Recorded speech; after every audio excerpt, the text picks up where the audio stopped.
성찬의 축복이 함께 할 수 있게 되기를 바랍니다. 이번 주부터 2달 동안 여름 하계 복장으로 우리 목회자들 또 사역자들이 하게 됩니다. 제가 입고 나온 옷은 저희 교회 어느 디자이너가 헌신해 주셔서 아주 저렴한 가격에 주문 제작한 겁니다. 그래서 오늘은 저만 입고 이제 제작되는 대로 우리 목회자들 또 사역자들이 입고 또 주일 복장으로 우리 섬기게 되겠습니다. 괜찮죠? 네, 예. 다음 주일은 저희가 기다리고 기다렸던 여러분이 사모하고 또 간절히 기다리는 대중교통을 이용하는 주일입니다. 이렇게 좀 피하고 싶은 일이 있으면 오히려 사랑해 보십시오. 그러면은 거기에 놀라운 비밀이 발견 기다리고 있습니다. 왜 7월 10일이 빨리 안 오나 이렇게 한 주 매일매일 기다리면서 나는 이 주일이 너무 좋다 이렇게 모두가 감격하는, 피하고 싶은 주일이 아니라 기다려지는 주일, 그것이 바로 예수님을 바로 보여주는 성도들이라고 믿습니다.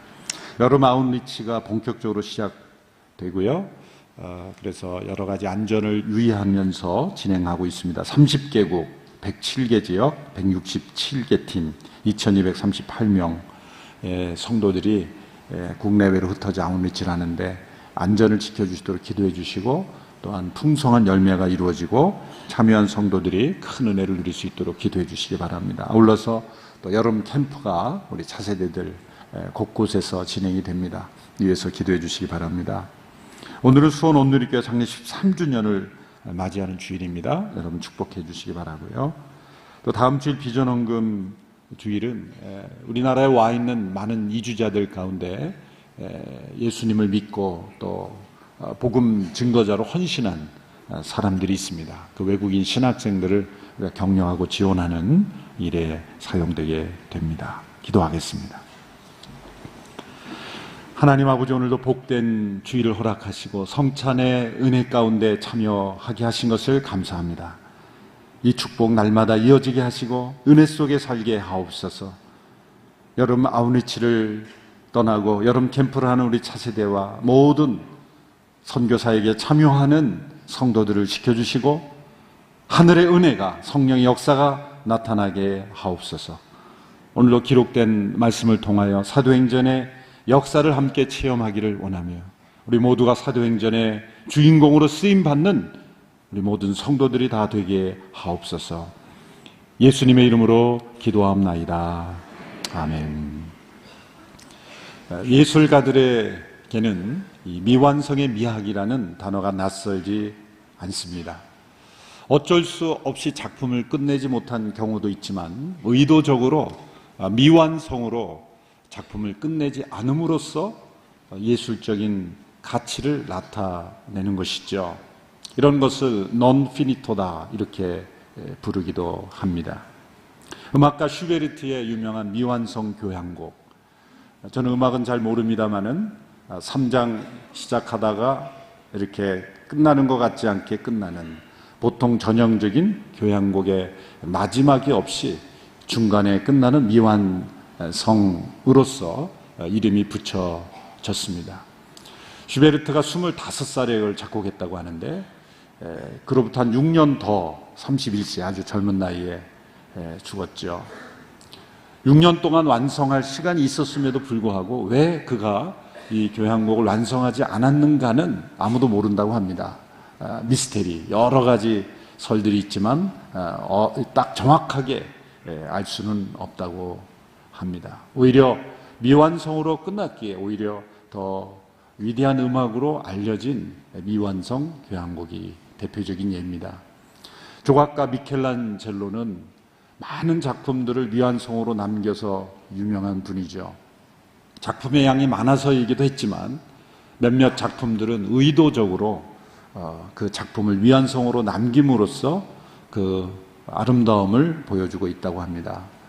그래서 인터넷으로 몇 개를 찾아보니까 노예상이라고 하는 작품이 있는데 오늘 메인 메시지가 아니니까 제가 사진을 준비하지 않았습니다.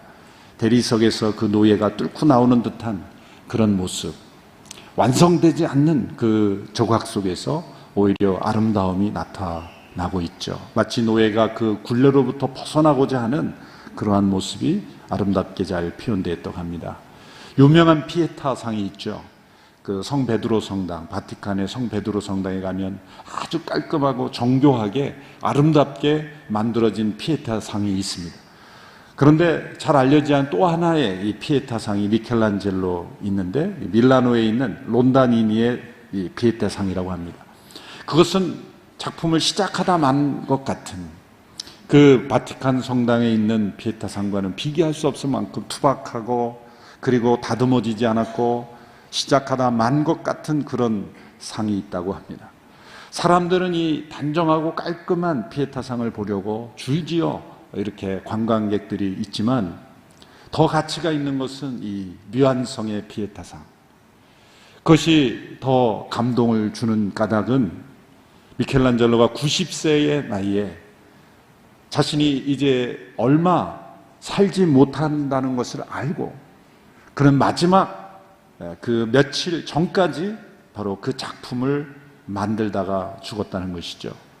자신의 죽음이 다가오고 있다는 것을 분명히 알았음에도 불구하고 그는 작품을 계속 만들다, 미완성으로 끝날 것을 알면서 그는 그 작품을 만들다 죽었다는 것입니다.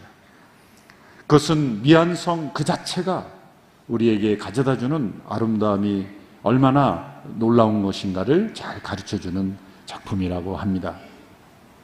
성경 전체에서 이 사도행전은 미완성의 아름다움, 이 non finito의 그 메시지를 잘 보여주는 책입니다. 사도행전 28장 마지막에 우리가 이르렀습니다. 27장, 28장 전반부까지는 사도 바울이 가이사랴에서 출발해서 배를 타고 로마에까지 이르는 그 우여곡절이 많았던 풍랑 속에 모두가 다 죽을 뻔한 그러한 항해를 통해서 살아남았습니다. 드디어 로마에 도착했습니다. 저는 지난주일 LA에 다녀왔습니다만, 바울은 몰타섬에 있다가 이제 로마로 갔습니다. 몰타섬에 머물러서 놀라운 하나님의 기적을 경험하고 로마에 드디어 도착했어요. 그러면 이 로마에서 놀라운 일들이 일어날 것을 우리는 기대할 수 있습니다. 그렇게 생사를 다투는, 죽을 뻔한 그런 항해를 해서 기적적으로 살아남아서 이제 로마에 도착했으면, 이제 로마에서 놀라운 일들이, 더 놀라운 기적, 더 놀라운 복음의 역사가 전개되는 것을 우리는 사도행전에서 기대할 수 있죠.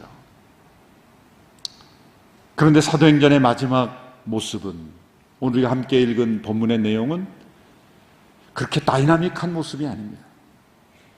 매우 정적이고 조용하고 차분하고 그리고 수동적인 모습입니다. 그러나 이것을 통해서 우리에게 주시는 메시지는 미완성의 그 아름다움을 통해서 주시는 메시지와 같다는 것이죠. 사도행전의 마지막은 오순절 예루살렘의 성령이 강림해서 수천 명이 회개하고 돌아오는 것 같은 그러한 드라마적인 모습이 나타나지 않습니다. 바울이 가택 연금 당한 상태에서 찾아오는 이들을 맞이하며 그들과 함께 하나님의 나라와 예수 그리스도의 복음을 나누는 소그룹 성경 공부, 소그룹 말씀을 나누는 우리의 순예배와 같은 그러한 형태의 모습으로 끝나고 맙니다. 뭔가 더 있을 것 같은데 그것으로 끝나는 것이죠. 그것이 우리에게 주는 메시지는 미완성의 작품이 우리에게 가져다 주는 깊은 여운을 우리에게 보여주는 것이죠. 오늘 본문 마지막 본문 28장 30절에서 31절의 말씀을 함께 읽겠습니다. 시작. 바울은 만 2년 동안 자기 셋집에 머물면서 자신에게 찾아오는 모든 사람을 맞아들여 어떠한 방해도 받지 않고 담대하게 하나님 나라를 선포하고 주 예수 그리스도에 관한 것을 가르쳤습니다. 로마에 도착한 바울의 사역은 가택 연금된 상태에서 찾아오는 이들을 맞이하여서 복음을 전하고 가르치는 일이었습니다. 로마의 유명한 도로들을 마차로 달리면서 능동적이고 적극적으로 말씀을 전하는 모습이 아니었습니다. 이 조용한 성경 공부, 바울이 새를 들어 가택 연금된 상태에서 찾아오는 이들과 말씀을 나누는 이런 조용한 말씀의 사역이 바로 로마 제국을 뒤집는 역사의 통로가 된 것입니다. 사도행전은 바울의 위인전이 아닙니다. 바울에 대한 기록을 하는 책이었다면 바울이 마지막에 어떻게 인생을 마무리 졌는가를 기록했을 겁니다. 역사가들에 의하면 바울이 이 사도행 28장 이후로 한번 풀려나서 스페인까지 갔다가 몇 군데 방문했다가 후에 한 67년, AD 67년 정도에 다시 체포되어서 네로 황제에 의해서 순교당했다. 이것이 좀 정설과 같이 알려져 있는 그런 정확하진 않지만 가장 많이 알려진 이야기입니다. 그런 바울의 순교의 이야기로 사도행전을 끝나지 않고 하나님 나라와 예수 그리스도에 관한 복음의 역사가 계속 진행되고 있다는 것을 우리에게 알려주는 거예요. 이 절정의 순간에 바울은 사라지고 하나님 나라와 예수 그리스도의 복음의 역사를 강조하고 있는 것입니다. 사도행전은 과거의 책이 아니라 미래를 향하여 열려있는 책입니다. 오픈 엔딩입니다. 미래의 성도들을 사도행전의 주인공으로 초대하고 있는 것입니다. 바울이 하나님 나라와 예수 그리스도의 복음을 몇몇 사람들과 나누는 것과 같이 오늘 이 시대에 우리가 하나님 나라와 예수 그리스도의 복음을 누군가와 함께 믿지 않는 이들과 함께 나눈다면 그것이 오늘 이어지는 사도행전의 역사라는 거죠.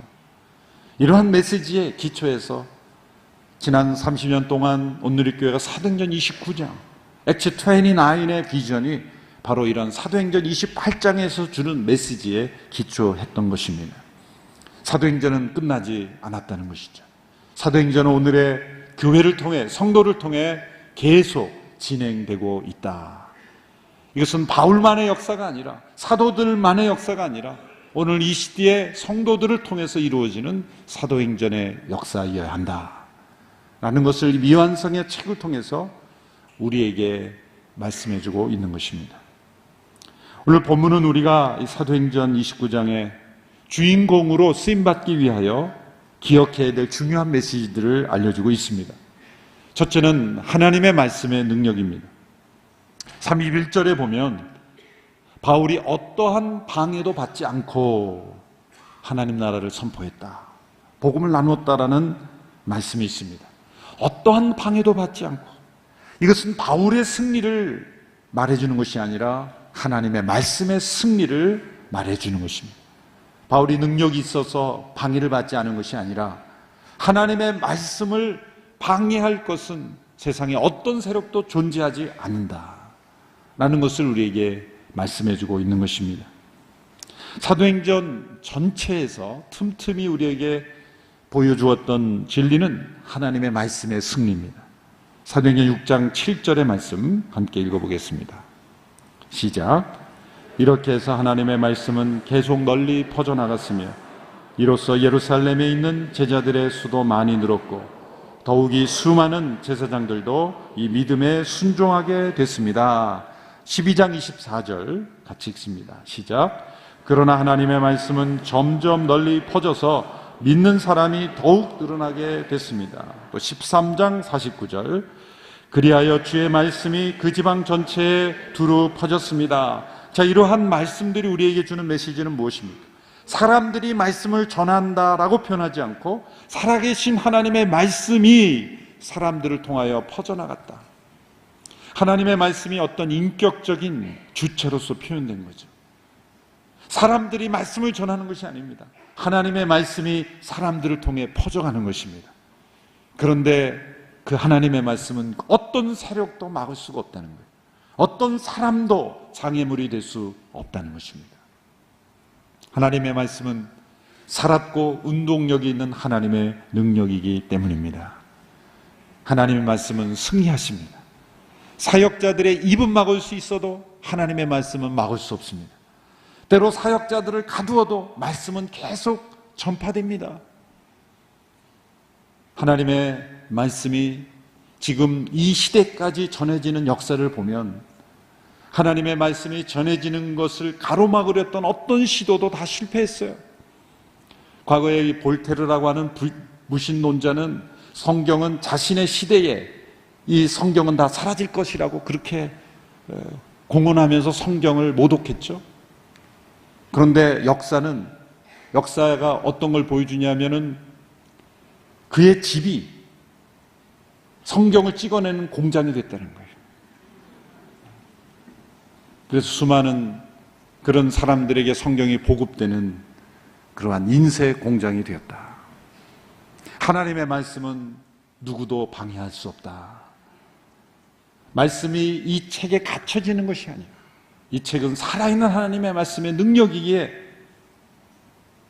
이 말씀은 퍼져나가게 되는 것입니다. 그러므로 지혜로운 사람은 승리하는 편에 서는 거죠. 하나님의 말씀이 승리하니까 말씀 편에 서는 것이 승리하는 인생을 사게 되는 거예요. 사도행전의 역사는 말씀의 승리로 끝납니다. 어떠한 방해도 받지 않고 풍랑도 막을 수 없었습니다. 유대 사내들인 지도자들도 막을 수 없었습니다. 로마 제국도 막을 수 없었어요. 어떠한 방해도 받지 않고 말씀의 승리로 끝나는 거예요. 이 말씀의 승리는 오늘 우리에게 주어진 약속인 줄로 믿습니다. 두 번째로 우리에게 보여주는 하나님의 진리는 하나님의 이 섭리의 위대함입니다. 바울이 담대하게 하나님 나라와 주 예수 그리스도의 복음을 전하였다. 이것은 바울의 위대함을 표현하는 표현이 아닙니다. 이것은 하나님의 섭리의 위대함입니다. 바울의 담대함은 어디서 나오는 것입니까? 여러분이 담대한 사람은 끝을 아는 사람이요, 그리고 앞으로 진행될 일을 아는 사람이 담대합니다. 어떤 숲을 지날 때 길을 모르는 사람은 두렵습니다. 그러나 지도를 보고 지금은 앞이 캄캄하고 아무것도 보이지 않지만 숲풀이 우거져서 곧 죽을 것 같지만 그 숲을 통과하는 길을 보고 지도를 보고 가는 사람은 담대합니다. 믿음의 안목은 우리에게 담대함이 주는 것은 하나님의 섭리를 보는 눈을 열어주기 때문이에요. 영적인 지도를 보게 하기 때문이에요. 우리 인생의 지도를 보게 하기 때문입니다. 로마서 8장 28절에 위대한 하나님의 섭리에 관한 증언이 있죠. 로마서 8장 28절 꼭 기억하시기 바랍니다. 인생의 앞이 보이지 않을 때 이 말씀으로 세상을 볼 수 있게 되기를 바랍니다. 같이 한번 읽어보실까요? 시작. 우리는 하나님을 사랑하는 사람들 곧 그분의 뜻을 따라 부르심을 받은 사람들에게는 모든 것이 합력해 선을 이루는 줄 압니다. 모든 것이 합력하여 선을 이루시는 하나님의 섭리. 바울은 그것을 알았기에 담대했다는 것이죠. 자신은 갇힌 자가 되었지만 그러나 도리어 하나님의 섭리는 계속해서 이어지고 있다는 거예요. 우리는 자신이 아무것도 할 수 없으면 세상이 끝난 줄 알아요. 그러나 그렇지 않습니다. 내가 무엇인가를 할 수 없는 그때에도 하나님은 놀라운 일을 행하고 계시는 거죠. 바울이 갇힌 자가 됨으로 어떤 일이 일어났습니까? 복음의 진보가 나타났다고 빌립보서에서 고백하지 않았습니다. 빌립보서는 그가 이 시기에 기록했던 서신이죠. 빌립보서 1장 12절 15절까지의 말씀에서 그는 이런 고백을 합니다. 제가 읽어보겠습니다. 형제들이여, 내가 당한 일이 도리어 복음의 진보를 가져온 사실을 여러분이 알기를 바랍니다.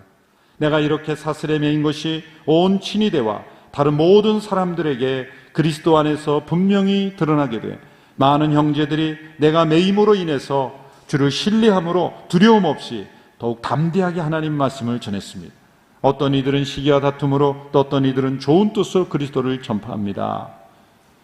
형제들이여, 내가 당한 일, 지금 로마에 억류되어 있는 것이 복음의 진보를 가져왔습니다. 이런 하나님의 놀라운 섭리를 깨닫고 바라보고 있었기에 그는 담대하게 복음을 전했습니다. 또한 그가 갇힌 자가 되므로 이 복음의 풍성함을 우리가 누릴 수 있게 되었어요. 바울이 만일 로마에 들어가서 계속 돌아다니면서 사역만 했다면 신약의 3분의 2가 분량을 차지하는 이 바울 서신들이 기록되지 못했을지도 모릅니다. 그가 수년 동안 연금된 상태로, 출입이 자유롭지 못한 상태로 그저 찾아오는 이들만 맞이했기 때문에 소위 옥중서신이라고 하는 에베소서, 빌립보서, 골로새서, 빌레몬서, 이런 서신들을 통해서 복음의 그 풍성함을, 에베소서를 통해, 빌립보서를 통해, 골로새서를 통해 우리는 이 복음의 위대함을, 풍성함을 경험할 수 있게 되었어요. 얼마나 놀라운 하나님의 섭리입니까? 모든 것을 합력하여 선을 이루시는 그 하나님의 섭리의 위대함을 바울은 통해서 우리에게 보여주고 계신 것입니다. 사도행전 28장은 하나님의 섭리 위대함을 우리에게 보여줘요. 복음을 증거하고 하나님 나라의 백성으로 살아가고자 하는 그런 성도들에게는 바로 이러한 역사가 계속해서 이어진다는 것, 우리에게 가르쳐주고 있습니다. 세 번째는 하나님의 능력의 완전하심을 우리에게 보여주고 있습니다. 사도행전 28장에서 바울이 이렇게 때로는 미약해 보이는 모습으로 수동적으로 찾아오는 이들만 만나서 말씀을 나누는 일들이지만, 그러나 하나님의 능력은 완전하시기에 이러한 사역을 통해 로마 제국을 뒤집어 엎었다는 거예요. 세상의 정치적인 능력으로 엎은 것이 아니라 하나님의 완전하신 능력으로 역사가 나타났다는 거예요. 하나님은 이 세상에서 아무리 유능해 보이고 아무리 탁월해 보이고 아무리 실력 있는 사람이라 할지라도 그 사람을 의지해서 기대서 일하시는 분이 아니에요. 때로 유능한 사람들이 이것을 깨닫지 못하고 여기에 교만에 빠지게 되는 거예요. 하나님은 나를 의지하고 계신다. 이것만큼 교만이 어디 있습니까? 자신을 통해 어떤 역사가 나타나고 많은 사람들이 예수 믿게 되고 구원받게 되고 쓰임을 많이 받다 보면 어느샌가 교만이 들어와요. 그래서 하나님은 나 없이는 일 못하셔요. 그러한 위험에 빠지는 거죠. 하나님이 바울을 가두어 놓으심으로써 하나님은 역사하신 거예요. 바울은 하나님, 제가 자유롭게 풀어줘야 제가 많은 일을 할 수 있지 않습니까? 하나님, 저를 가두어 놓으심으로 손해보시지 않습니까? 그렇게 생각하지 않았어요. 매우 위험한 모험이죠. 때로 하나님은 탁월한 사역자를 가두심으로써 하나님께서 사람의 능력을 의지하지 않는다는 것을 가르쳐 주시는 것입니다. 그 사람을 미완성의 상태로 만들어 놓으심으로 하나님의 완전하신 능력이 나타나게 하신 거예요. 고린도서에서 바울이 자신의 병을 고쳐달라고 여러 번 간구했지만 내 은혜가 내게 족하다 말씀하심으로, 바울이 약함 가운데 처하게 하심으로 그리스도의 능력이 나타나게 하신 것을 보여주는 것입니다. 그가 셋집에 갇혀 있는데 사람들이 찾아옵니다. 어떻게 알고 바울을 찾아올까요? 나 바울 여기 있으니 말씀을 듣고 싶은 사람 찾아오시오라고 광고할 수도 없습니다. 그런데 사람들이 소문을 듣고 계속 찾아오는 거예요. 여러분, 이것이 진짜 하나님의 능력인 것이에요. 바울이 위대해서 찾아오는 게 아니라 하나님의 말씀을 듣고 싶어서 찾아오는 것입니다. 하나님의 능력의 완전하심을 보여주는 것입니다. 하나님께 쓰임받은 사람들은 완전한 사람들이 아닙니다. 모두가 다 불완전하고 미완성의 사람들입니다. 여러분, 진짜 영성 있는 사람은, 영적인 사람은 자신이 미완성이라는 것을 깨닫는 사람입니다. 아직도 불충분하고 그리고 공사 중에 있는 사람이라는 것을 아는 것입니다. 사도행전적 영성이란 무엇입니까? 완성되거나 완벽해지는 것이 아니라 미완성의 상태에서 하나님의 완전하심을 의지하는 것이 사도행전적 영성입니다. 예수님은 이 미완성을 너무나 잘 이해하셨죠. 사람들의 능력보다는 그들의 반응, 그들의 변화된 모습을 보셨어요. 예수님이 제자들을 뽑으실 때 예루살렘에 그 당시에 소위 탁월하다고 여기는 사람들을 뽑지 않으셨어요. 갈릴리 어부들 가운데, 사람들에게 비난받는 세리 가운데 그렇게 부족해 보이고 미완성의 사람들을 주님은 제자로 부르셨어요. 또 그 미완성의 사람들에게 복음을 맡겨놓고 떠나셨어요. 이건 만들어진 이야기지만 가브리엘 천사가 예수님이 부활 승천하실 때 천국에서 인터뷰를 했다 그러죠. 예수님 수고 많으셨습니다. 예수님이 지상에서 행하신 모든 놀라운 일들을 찬양합니다. 그러면서 인터뷰를 하는데 그 예수님의 그 놀라운 사랑을 세상 모든 사람들이 알게 해야 되는데 어떤 방법을 준비하고 계십니까? 예수님 말씀하시죠. 내가 베드로와 그 제자들에게 부탁해 놓았어. 가브리엘이 깜짝 놀랍니다. 아니 그 베드로를 믿으신단 말입니까? 그 밖에 다른 대책은 없습니까? 없어. 그 밖에 다른 대책은 없어.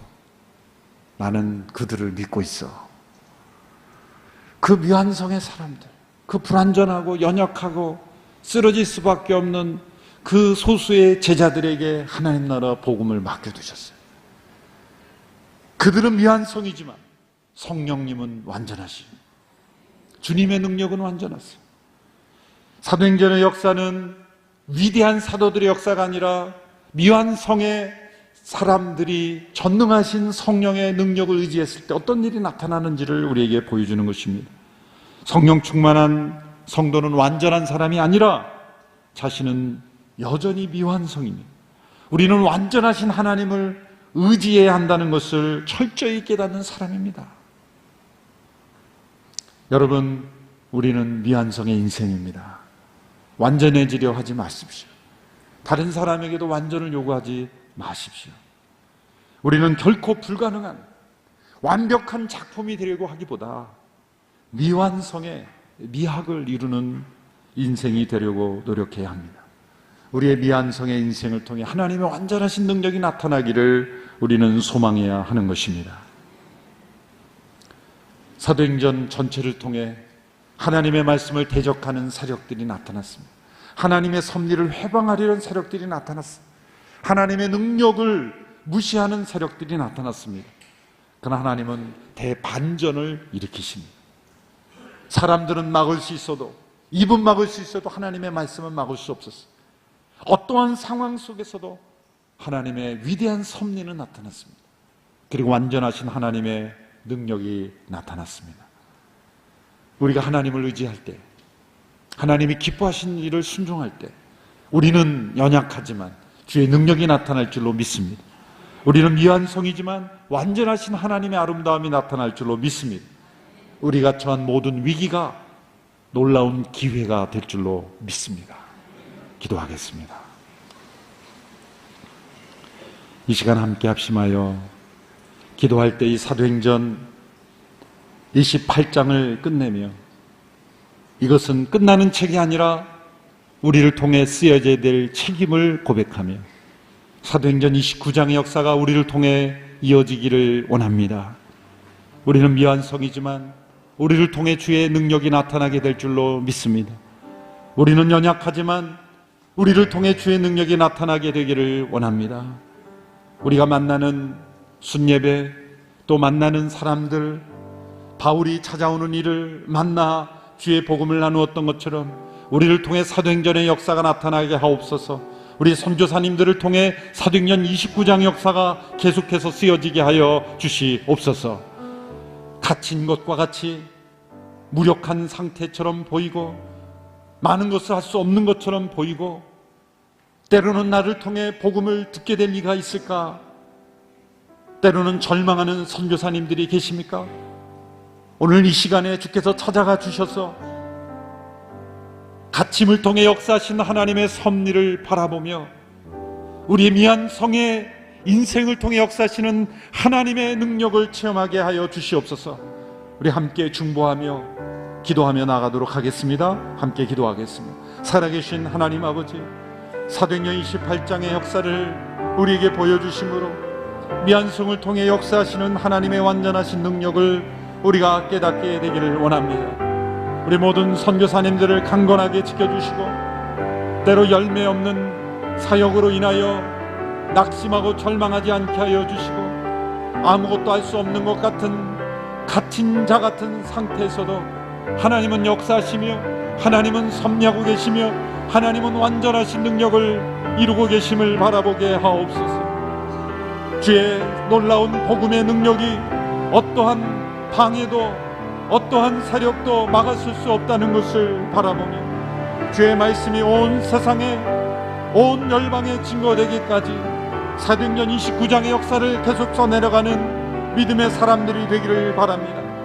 오늘 이 교회가 사도행전 29장의 역사를 써가는 주인공이 되기를 원하며 쓰임받는 인생들이 되기를 원하며 연약하고 허물 많고 그리고 때로는 쓰러지는 미안성의 인생들이지만 우리를 통해 완전하신 주의 능력이 증거되기를 원합니다. 주님, 저희를 사용하여 주시고 사도행전적인 교회로 사도행전 29장의 역사가 오늘의 교회를 통해 계속해서 쓰여지게 하옵소서.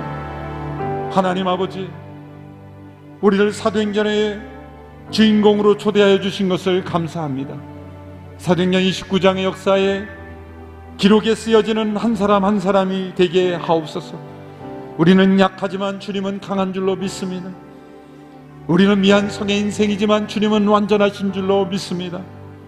주님, 바울을 통해 역사하신 주님이 우리를 통해서도 역사하신 줄로 믿습니다. 사도행전 29장을 함께 기록해가는 저희의 삶이 되게 하시고 온 열방에 흩어져 복음을 전하는 모든 선교사님들, 때로 미약해 보이고 열매 없어 보이고 갇힌 것 같은 답답한 상황에 처할지라도 결코 낙심하지 아니하고 담대하게 복음을 증거하는 사역자들 되게 하여 주시고 그들을 통해 사도행전의 역사가 계속해서 쓰여져 가게 하옵소서. 예수님의 이름으로 기도합나이다. 아멘.